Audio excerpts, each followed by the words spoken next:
देवदिनाधारी धावल्याची प्रचिती ठाण्यात आलेली आहे। ठाणे स्टेशनजवळ दादा पाटील वाडीतील हनुमान मंदिराचे पुजारी नरेंद्र वारघडे यांनी सहृदयी व्यक्तीची माणुसकी अनुभवली आहे। वारघडे यांच्या 32 वर्षीय निखिल वारघडे हा पदवीधर एकुलता एक मुलगा बालपणापासूनच मधुमेहाने ग्रस्त होता।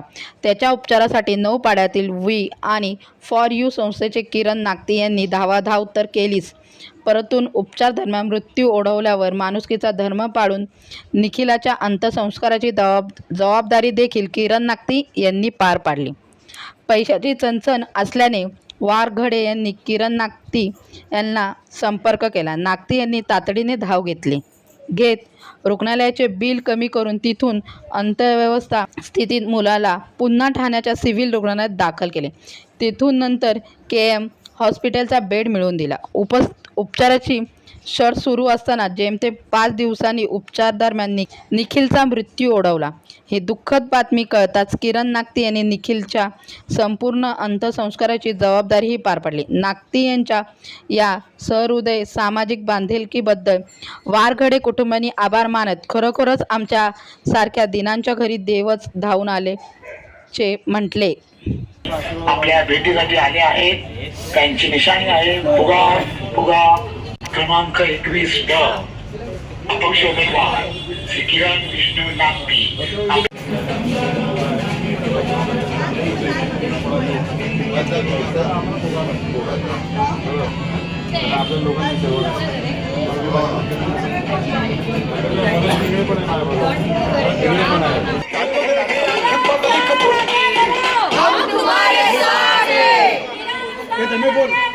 हम तुम्हारे साथ हैं। विचार करा पक्का आणि भुग्यावर मारा शिक्का। रात्रंदिवस मला असं वाटतं ही निवडणूक जी आहे ना, ही प्रभाग क्रमांक 21 ड मधली या प्रत्येकाने हातात घेतलेली दिसते। आणि इथे फक्त किरण विष्णू नागती मी एकटा नाहीये, किरण विष्णू नागती प्रत्येक जण आहे। अशा पद्धतीचं वातावरण झालेलं आहे। जिथे जिथे मी जातोय तिथे अर्थात माझ्या भगिनी माझ्या माऊली या वाट बघतायत। काही जणांनी तर निरोप पाठवले की आमच्या इमारतीत पण यायचंय। म्हणजे मला असं वाटतं हे पहिल्यांदा घडताना दिसतंय। आणि केलेली सेवा जी आहे ती लोक विसरलेली नाहीयेत। बऱ्याच जणांचं असं म्हणणं असतं की केलेली सेवा आपण सांगायची नसते।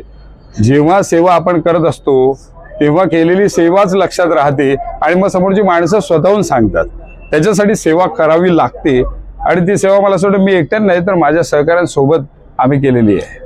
मला असं वाटतं कुठली मी तेच मगाशी तुम्हाला म्हटलं की मार्केटिंग जर करायला गेलो आम्ही ना, तर नौपाडा रक्षकमध्ये एका रात्रीमध्ये ज्या गोष्टी घडतात त्या प्रत्येक रात्रीमधल्या सेवा जर दाखवल्या ना तर खूप गोंधळ होईल। मला असं वाटतं मी विरोधक आणि या सगळ्या गोष्टी काही काउंट करत नाही, कारण मी कोणाच्या विरुद्ध लढत नाहीये, मी कोणासाठी तरी लढतोय हे मला असं वाटतं प्रत्येकाने लक्षात ठेवायला पाहिजे।